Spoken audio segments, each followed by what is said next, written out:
Good morning everyone. आजचा आपला topic आहे मुव्हिंग एव्हरेज. ट्रेडिंग मध्ये वापरले जाणारे एक फेमस इंडिकेटर. या व्हिडिओमध्ये आपण समजून घेणार आहे मुव्हिंग एव्हरेजचं मीनिंग, त्याचे टाइप्स, त्याचा यूज आणि रिअल ट्रेडिंग मध्ये त्याचा कसा वापर करायचा. आणि व्हिडिओच्या एंड मध्ये आपण बघणार आहोत एक simple moving average strategy specially for beginners. So video शेवटपर्यंत नक्की पहा.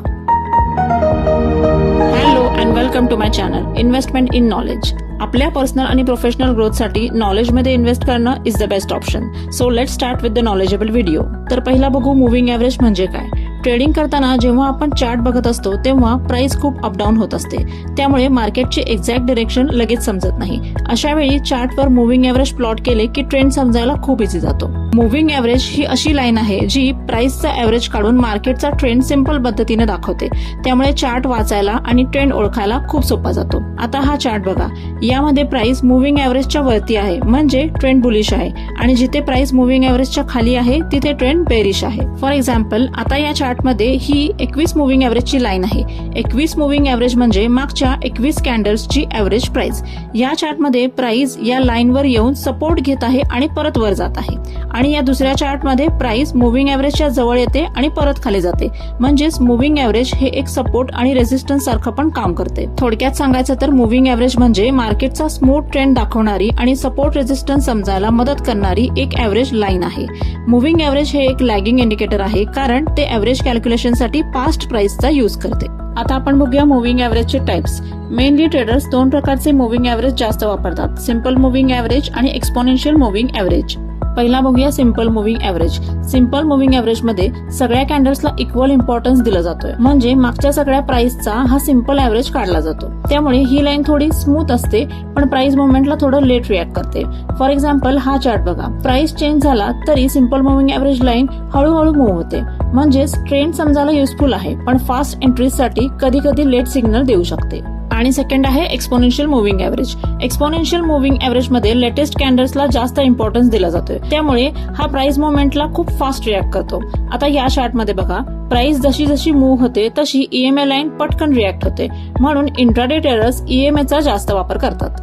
थोडक्यात फरक बघायचा तर एसएमए स्मूथ आणि स्लो असते, तर ईएमए फास्ट आणि रिस्पॉन्सिव्ह असते. लॉंग टर्म ट्रेंड बघायचा असेल तर ट्रेडर्स एसएमए वापरतात, आणि क्विक एंट्रीज आणि इंट्राडे ट्रेडिंग साठी ईएमए जास्त पॉप्युलर आहे. तर आता आपण बघूया मुव्हिंग एव्हरेजचा वापर कसा करता येतो. मुव्हिंग एव्हरेजचा सर्वात मोठा फायदा म्हणजे हे प्राइस चार्ट मधील व्होलॅटिलिटी कमी करून चार्टला स्मूथ बनवते, त्यामुळे मार्केटचा गोंधळ कमी होऊन आपल्याला चार्ट सहजपणे समजतो. सगळ्यात पहिला मुव्हिंग एव्हरेजचा यूज आहे ट्रेंडची डिरेक्शन ओळखण्यासाठी. कोणत्याही स्टॉकचा चार्ट घ्या आणि फक्त मुव्हिंग एव्हरेजच्या दिशेकडे लक्ष द्या, तुम्हाला किंमत कोणत्या दिशेला जात आहे याची एक स्पष्ट कल्पना येईल. आता जर मुव्हिंग एव्हरेजची लाईन वरच्या दिशेला सरकत असेल तर याचा अर्थ प्राइस वर जात आहे, म्हणजेच अप ट्रेंड आहे. जर मुव्हिंग एव्हरेज खालच्या दिशेला झुकलेला असेल तर प्राइस खाली जात आहे, म्हणजेच डाऊन ट्रेंड आहे. आणि जर मुव्हिंग एव्हरेज सरळ रेषेत असेल तर किंमत एकाच रेंजमध्ये फिरत आहे, म्हणजेच साइडवेज आहे. तर हा झाला ट्रेंडची दिशा ओळखण्यासाठी मुव्हिंग एव्हरेजचा वापर. आता आपण पाहूया की मुव्हिंग एव्हरेजचा वापर सपोर्ट आणि रेझिस्टन्स ओळखण्यासाठी कसा केला जातोय. मुव्हिंग एव्हरेज ही फक्त एक लाईन नसून ती एक चालती फिरती भिंत आहे, म्हणजे सपोर्ट आणि रेझिस्टन्स. आता स्क्रीनवरती लक्ष द्या या डायग्रामकडे. पहिल्यांदा बघूया सपोर्ट मध्ये. तुम्ही पाहू शकता की जेव्हा जेव्हा किंमत खाली येते आणि मुव्हिंग एव्हरेजला टच करते तेव्हा तिथून पुन्हा एकदा बाउन्स घेते. याचाच अर्थ ही मुव्हिंग एव्हरेजची लाईन स्टॉकसाठी एक सपोर्ट म्हणून काम करत आहे. आणि आता बघूया रेझिस्टन्स. जेव्हा जेव्हा किंमत वर जाण्याचा प्रयत्न करते तेव्हा मुव्हिंग एव्हरेजला टच करते आणि तेव्हा तिथून परत खाली पडू लागते, कारण तिथे मुव्हिंग एव्हरेज एका अडथळ्यासारखं किंवा रेझिस्टन्स सारखं काम करत असते. पण एक गोष्ट कायम लक्षात ठेवा, मार्केटमध्ये कोणतीही गोष्ट 100% नसते. किंमत प्रत्येक वेळेला मुव्हिंग एव्हरेजचा रिस्पेक्ट करेलच असं नाही होणार.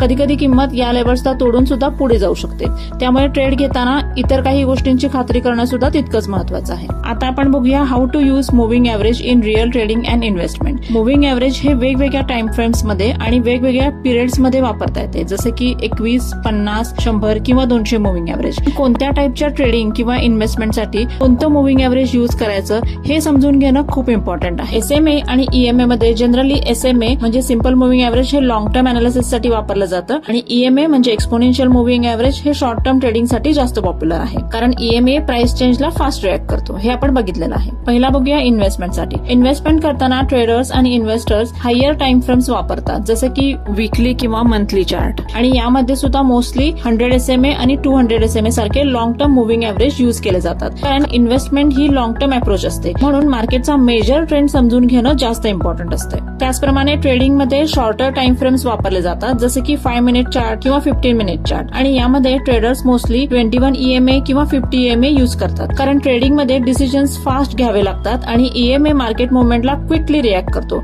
आता आपण बघूया एक सिंपल मुव्हिंग एव्हरेज स्ट्रॅटेजी. या स्ट्रॅटेजीमध्ये आपण यूज करणार आहोत 1 डे चार्ट, 50 SMA आणि RSI इंडिकेटर. सगळ्यात पहिल्यांदा आपण असा स्टॉक सिलेक्ट करणार आहे जो 50 EMA नुसार क्लिअर अप ट्रेंड मध्ये असेल. ही स्ट्रॅटेजी असेल पोझिशनल ट्रेडिंग साठी, त्यामुळे 2 ते 3 दिवसात आपण हा स्टॉक सेल करू शकतो. आता हा स्टॉक बघा, VEDL stock clear up trend मध्ये आहे. तुम्ही बघू शकता की स्टॉकने मुव्हिंग एव्हरेज जवळ रिट्रेसमेंट घेतलंय आणि नंतर 7 एप्रिलला मुव्हिंग एव्हरेजच्या वरती एक स्ट्रॉंग बुलिश कॅन्डल तयार झाली आहे. यावेळेस RSI सुद्धा अराउंड 57 to 58 आहे, म्हणजे मोमेंटम पण पॉझिटिव्ह आहे. इथे एक इम्पॉर्टंट गोष्ट लक्षात ठेवा, RSI प्रेफरेबली 50च्या वर पाहिजे या स्ट्रॅटेजीसाठी. आता या बुलिश कॅन्डलचा हाय आहे 270.30 आणि लो आहे 260.55. पुढे जी कॅन्डल तयार झाली आहे त्या कॅन्डलने हा जो हाय आहे 270.30 हा ब्रेक केलेला आहे आणि त्याच्यावर सस्टेन सुद्धा झालेली आहे, त्यामुळे इथे आपली बाय एंट्री होते. आता आपण रिस्क मॅनेजमेंट बघूया. या ट्रेडचा स्टॉप लॉस असेल बुलिश कॅन्डलच्या लोच्या थोडंसं खाली, म्हणजे अप्रॉक्सिमेटली 259 जवळ, आणि टार्गेट ठेवू शकता तुम्ही 1:1 रिस्क रिवॉर्ड रेशिओ नुसार 281 आणि 1:2 रिस्क रिवॉर्ड नुसार अराउंड 290. आता चार्टवर तुम्ही बघू शकता की हे दोन्ही टार्गेट सक्सेसफुली हिट झालेले आहेत. जर तुम्ही ट्रेडिंग मध्ये बिगिनर्स असाल तर अशी सिंपल स्ट्रॅटेजी नक्कीच यूज करून बघा, कारण स्ट्रॅटेजी जेवढी सिंपल आणि कमी इंडिकेटर्सची असते तेवढी ती बिगिनर साठी समजायला आणि प्रॉपरली एक्झिक्यूट करायला इझी जाते.